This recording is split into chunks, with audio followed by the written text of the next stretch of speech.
Breaking news, চাকরি হারাচ্ছেন Ancelotti. Club বিশ্বকাপের আগে আসছে নতুন কোচ। রিয়াল মাদ্রিদের ইতিহাসে নিজের স্থায়ী জায়গা করে নিয়েছিলেন কার্লো আনচেলতি। এই ইতালিয়ান দুই হাত ভরে সাফল্য এনে দিয়েছিলেন লস ব্ল্যাঙ্কদের। তবে চলতি মৌসুমে রিয়ালের অধারাবাহিকতা পারফরমেন্সে পায়ের নিচে থেকে ক্রমে ক্রমে মাটি সরে যাচ্ছে এই কিংবদন্তি কোচের। Vinicius Junior, Kylian Mbappe, Jude বেলিংহামের মতো তারকা সমৃদ্ধ দল নিয়েও ভুগতে হচ্ছে রিয়ালকে, যেই কারণে চাকরি হারানোর ঝুঁকিতে পড়ছে কার্লো আনচেলতি। লা লিগার গত ম্যাচে বেলেন্সের কাছে হারে বার্সেলোনার সঙ্গে পয়েন্ট ব্যবধানে দাঁড়িয়েছে 4।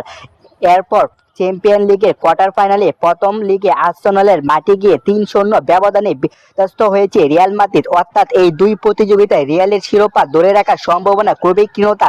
কুপার দলের ফাইনালে রিয়ালের প্রতিপক্ষ বার্সেলোনা। চলতি মৌসুমে দুইবারে দেখা চির প্রতিদ্বন্দ্বীর বিপক্ষে হেরেছে রিয়াল মাদ্রিদ।